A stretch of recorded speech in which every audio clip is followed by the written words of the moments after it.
ایک تو سب سے بڑی بات ہے بیلنس آف ٹریڈ کا مسئلہ آتا ہے.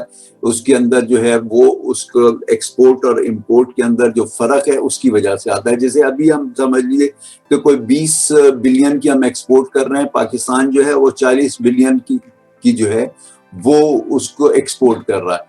تو اس کی وجہ سے کیا ہوتا ہے کہ ڈیفیشٹ آ جاتا ہے اور وہ اکنامی جو ہے انڈر پریشر رہتی ہے, جیسے پاکستان کی اکنامی انڈر پریشر ہے. جن ملکوں کی ایکسپورٹ زیادہ ہے یا ایکسپورٹ امپورٹ کے برابر ہے تو وہ ملک اکنامیکلی زیادہ اسٹرانگ ہوتے ہیں. تو یہ بیلنس آف ٹریڈ جو ہے وہ ہر اکنامی کے لیے بڑی امپورٹنس رکھتا ہے, اور ہر ملک اپنے بیلنس آف ٹریڈ کو نظر میں رکھ کے کام کرتا ہے. ہمارے کو بھی اپنی ایکسپورٹ بنانے کی ضرورت ہے. اسی طریقے سے پھر ٹریڈ سرپلس آ جاتا ہے. ایکسپورٹ اگر زیادہ ہیں امپورٹ سے تو ٹریڈ سرپلس آ جاتا ہے. اس ایکسپورٹ ٹریڈنگ کے اندر ہمارے پاس سرپلس فنڈز ہوتے ہیں, ہمارے پاس جو گورنمنٹ کے فنڈز ہیں وہ بڑھ جاتے ہیں. جیسے ہمارے ڈیفیشٹ ہیں تو ہمارا ٹریڈ ڈیفیشٹ کیوں ہے؟ کیونکہ ہمارے امپورٹ زیادہ ہے ایکسپورٹ سے, اس وجہ سے ہمارا ٹریڈ ڈیفیشٹ ہے. اور اسی طرح سے بہت سارے ملکوں کا, خاص طور پہ جو انڈر ڈیولپڈ کنٹریز ہیں ان کے اندر ٹریڈ ڈیفیشٹ کا مسئلہ تقریباً صدی کے اندر ہے. اس کے بعد پھر نیگیٹو کانسیکوینسز آف ٹریڈ ڈیفیشٹ جو کیا پڑتے ہیں کہ اس کا جو ملک کا ریونیو ہے وہ بھی کم ہو جاتا ہے, اور جو ایکسپورٹ کی وجہ سے جو فورن ایکسچینج ہے وہ زیادہ ملک سے باہر چلا جاتا ہے. اب اس کے بعد بہت ساری جو چیزیں ہیں اس کے اندر پھر گورنمنٹس اپنے آپ کو پروٹیکٹ کرنے کے لیے بیریئر لگاتی ہیں. بعض بیریئرز انٹرنیشنلی بھی ہوتے ہیں, یا بعض زونل ہوتے ہیں, یا بعض کنٹری وائز ہوتے ہیں. مختلف بیریئرز لگاتے ہیں.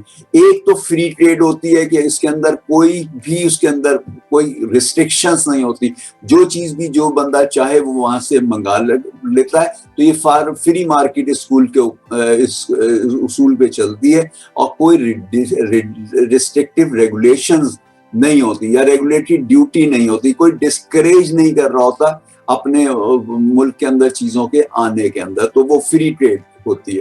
سو اس ٹریڈ کو لمٹ میں لانے کے لیے کہ بہت زیادہ امپورٹ نہ ہو جائیں اس ملک کے اندر, تو اس کے لیے کیا ہوتا ہے کہ کچھ بیریئرز, کچھ پابندیاں لگائی جاتی ہیں. ایک تو ٹیرف کی بیریئر لگائی جاتی ہے, یعنی جو کسٹم ڈیوٹی ہوتی ہے وہ لگ جاتی ہے اس کے اوپر. تو یہ بہت عرصے سے, ایون انکم ٹیکس سے بھی پہلے سے 1913 سے یہ ڈیوٹیاں لگ رہی ہیں اس کے اوپر.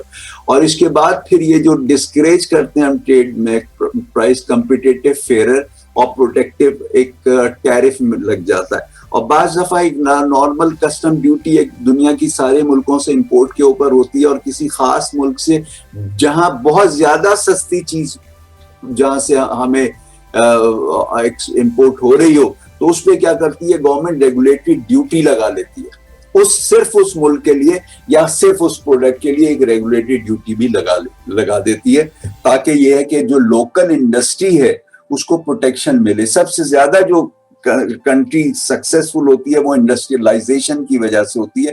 پروفٹ بھی جو ہے وہ انڈسٹریلائزیشن کی طرف ہے. خالی کمرشل ایکسپورٹ کے اندر اتنی بینیفٹ ملک کا ایز اے ہول دیکھیں تو نہیں. اب کچھ جو ہے وہ کوٹا لگاتے ہیں, جیسے لیمٹس ہوتی ہے. اگر ہم دیکھیں WTO سے پہلے جو تھا 2005 سے پہلے پاکستان کا جو ٹیکسٹائلز اور گارمنٹس تھا, اس میں مختلف ملکوں نے کوٹا لگایا ہوا تھا کہ اتنا مال ہم منگائیں گے. اس کے بعد وہ کوٹا ختم ہو گیا WTO کے بعد, تو اب یہ کوٹا ختم ہے. لیکن اب بھی بہت سارے ملک جو ہے وہ کوٹا لگاتے ہیں کہ اس ملک سے ہمیں اس سے زیادہ مال نہیں منگانا. تو یہ کوٹا لگا ہوتا ہے کہ وہ ایک ریسٹرکشنز, ایک بیریئر لگ جاتا ہے, ٹریڈ بیریئر لگ جاتا ہے. اسی طرح سے بعض دفعہ کیا ہوتا ہے کہ ایک ملک دوسرے ملک سے ریلیشن بنانے کے لیے ایک کوٹا لگا دیتا ہے. یعنی فرض کیجئے کہ پاکستان بھی اس کو جو ہے اس کو فرض کیجئے کہ پاکستان جو ہے امریکہ کو ایک چیز ایکسپورٹ کر رہا ہے, ٹھیک ہے, اور وہ چیز بہت اچھی جا رہی ہے اور بہت زیادہ ہو رہی ہے. لیکن ترکی بھی وہ امریکہ کو وہی چیز ایکسپورٹ کر رہا ہے. تو ٹرکی کو ایکوموڈیٹ کرنے کے لیے اگر پاکستان جو ہے وہ ایک کوٹا لگا دے کہ جی میں آپ کو امریکہ کو اس سے زیادہ کوانٹٹی ایکسپورٹ نہیں کروں گا, صرف اتنی ہی کوانٹٹی ایکسپورٹ کروں گا, اس سے زیادہ ایکسپورٹ نہیں کروں گا. اگر یہ ایک ریسٹرکشن لگا دے تو پھر کیا ہوگا کہ وہ پھر ایک کوٹا لگا دے گا پاکستان، تاکہ ترکی کے ساتھ اس کے ریلیشنز جو ہے بردرہڈ وہ اور اسٹرانگ ہو جائے۔ تو اس طرح سے بہت سارے ملک جو ہیں دوسرے ملکوں پہ کچھ کوٹے کی ریسٹرکشنز لگا دیتے ہیں۔ پھر بعض دفعہ کیا ہوتا ہے ایمبارگو لگا دیتے ہیں کہ ٹوٹل بینڈ لگ جاتا ہے، بالکل پابندی لگا دی جاتی ہے کہ یہ چیزیں جو ہیں اس ملک سے نہیں لی جائیں گی، جیسے آپ دیکھیں، یا دی نہیں جائیں گی، تو بالکل پابندی لگ جاتی ہے۔ جیسے آپ دیکھیں عراق کے اندر پابندی لگی رہی، ایران میں اب بھی پابندی ہے۔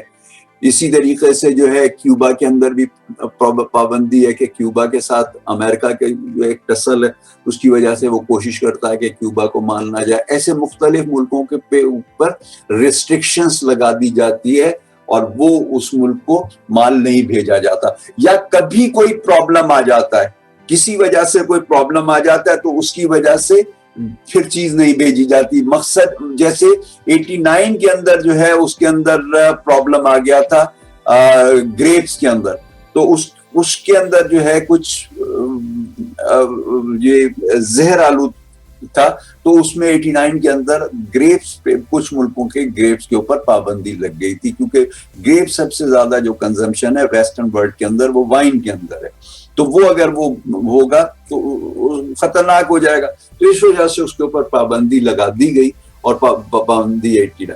پھر آپ دیکھیں ابھی ریسنٹلی ایک میٹکاؤ کا مسئلہ آیا تھا، تو بیف کا جو ہے وہ مختلف ملکوں پہ پابندی لگ گئی تھی۔ اسی طرح سے چکن کا مسئلہ آیا تھا تو مختلف ملکوں نے پابندی لگا لی تھی۔ اسی طرح سے فش کا مسئلہ آیا تو بہت سارے ملکوں نے، اسپیشلی جاپان نے پابندی پاکستان سے لگا دی تھی۔ تو اسی طرح سے مختلف وقتوں میں مختلف ریزنز کی وجہ سے پابندی لگ جاتی ہے۔